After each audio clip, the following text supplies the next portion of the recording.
Hi, my name is Haley Bekins, and I will be doing my Educated Citizen portfolio.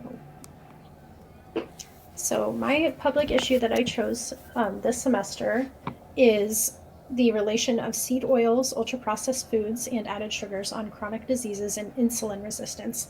So it's a pretty broad topic. I chose this issue because it's a hot topic within the circle of people that I surround myself with, whether that be in real life or on social media. I think that the information that I found within my research can really help anyone who listens to my presentation now to be more metabolically healthy. My personal connection to this issue, as I alluded to previously, it has been in my social circles because it's a topic that's widely talked about.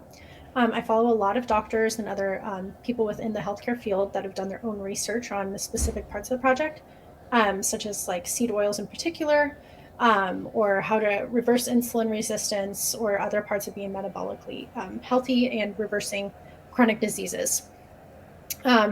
This ultimately has led me to making it a topic of choice for my public issue. So the first effective communicator part of my Educated Citizen portfolio that I'll be talking about is an experience in Nursing 102, where my clinical group was doing a flu shot clinic at the Kuntz Food Pantry and Family Memorial.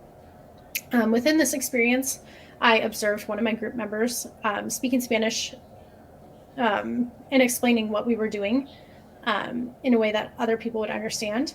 The people that were coming through the pantry, most of them did speak Spanish and not a whole lot of English, so it was hard to communicate that we were there on the side offering free flu shots.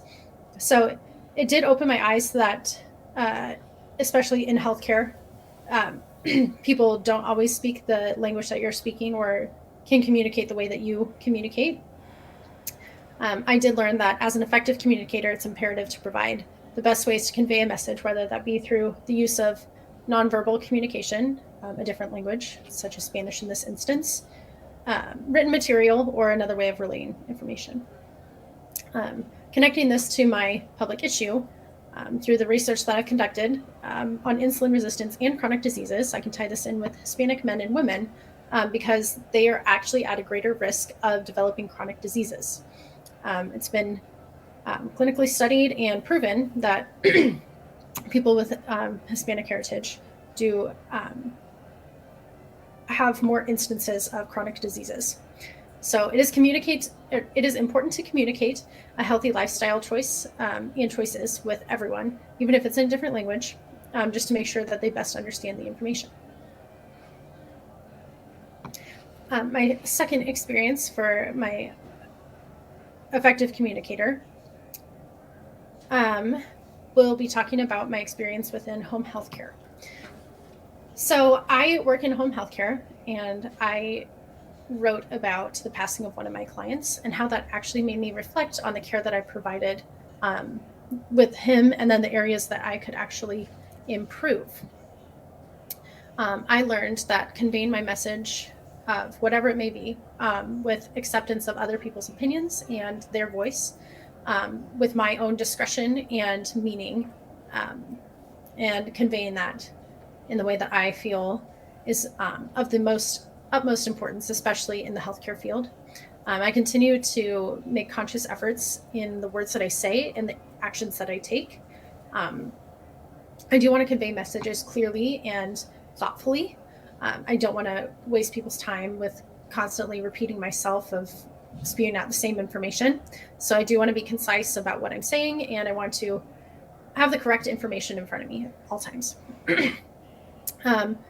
Relating this to my public issue, I actually am a living example of someone who is conscious about what they put into their body. I'm passionate about living a healthy lifestyle, and I'm able to speak about it because of the research that I've done and the things that I've studied. I can use my effective communicator skills in relation to my public issue to talk about healthy lifestyles, specifically with decreasing ultra-processed foods, added sugars, seed oils within the diet, and how that can decrease the incidence of chronic diseases and insulin resistance. So moving on to my reflective individual experience one. So this experience was a pretty substantial experience for me, especially in my nursing career so far. So this experience is when I transferred from the accelerated program down to the traditional program. And then in this paper, I also talked about my time competing for Miss Nebraska USA 2021. In this paper, it was pretty much aimed at two big points in my life where I was the only one that had to advocate for myself, to show that I basically had what it takes to do what was asked of me. Obviously, two completely different aspects, but kind of hidden at the same message. In the future, I do plan on utilizing the skill that I've become an expert in to advocate for my patients as well as for myself about whether I'm providing safe care or doing the right thing for somebody else that I am taking care of. I'm not afraid to be told no if I'm using my voice to do what is right in regards to my patient care. Tying this into my public issue, I can personally choose to advocate for my patients to try different alternatives rather than just solely relying on medications to relieve problems. I fully believe that switching up lifestyle habits that are detrimental to health can really turn people on the right path in regards to their health going forward. Most chronic diseases can be reversed through lifestyle changes, and if I advocate for that, I think patients would be apt to try that instead of lifelong medications. Through research of my public issue, I have found that there's so many alternatives to harmful medications that people can be put on and will be put on for the rest of their lives if they decide not to change lifestyle habits. My second experience for my reflective individual, in nursing 105, I realized that I didn't have clinical for this specific class, but I was in clinical during the time that I took this class. So I was at Madonna Rehabilitation Hospital, and I was assigned to take care of a patient with a TBI, a traumatic brain injury. I interacted with so many therapists and watched how they continue to push this patient to continue to get his strength back after his accident. I watched the therapist and the nurses give this patient some tough love to keep the patient active and going back to therapy every day, multiple hours every day. It does take a lot of support to assist a patient to keep fighting to regain their strength and relearn basic tasks. Watching the nurses encourage the patient to attend hours of therapy and being with his personal cheerleader really when he was making progress, demonstrates the compassion that they have for success of someone that they're caring for.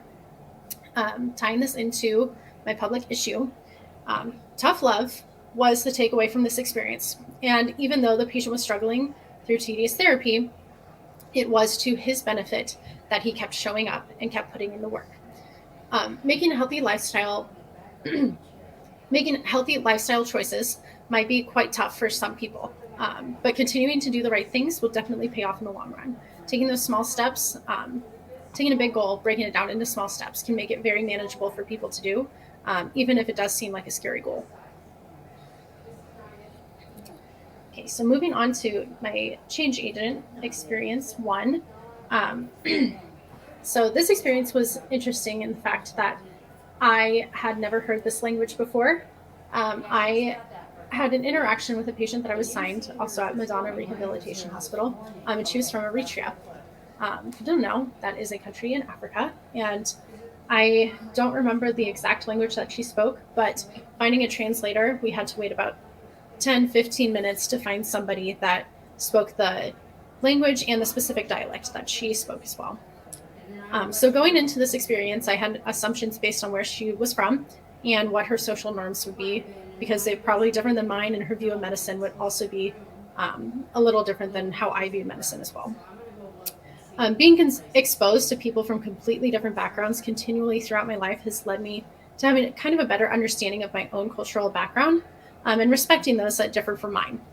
My goal is to be inclusive of those that hold different values and customary traditions than me, as well as to allow for acceptance in differences.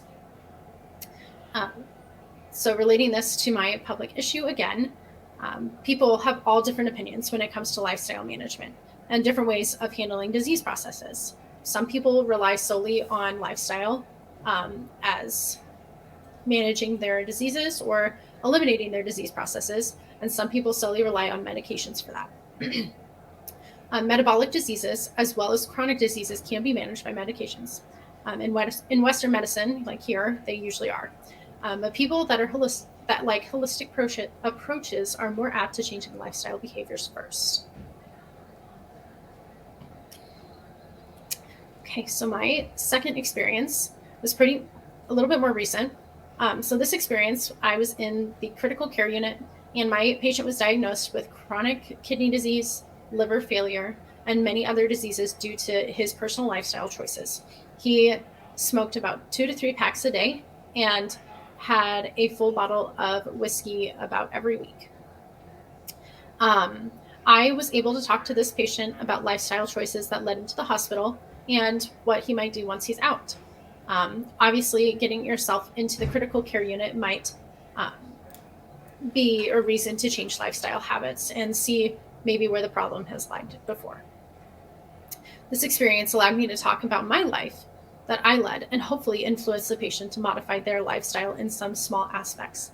I remember that we talked about maybe parking your car a little farther away in the parking lot just to get a couple extra steps in, reminding yourself to drink just an extra cup of water throughout the day.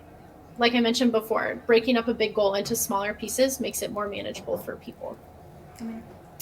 As a change agent, I can educate patients and their families as well about healthy lifestyle habits to keep them from developing diseases and out of the hospital.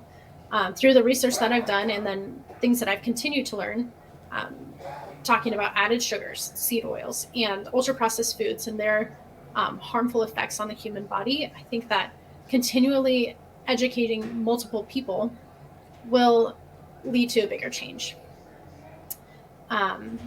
As I mentioned a couple times, through little manageable steps at a time, I think that I can help influence people to make healthier choices for themselves.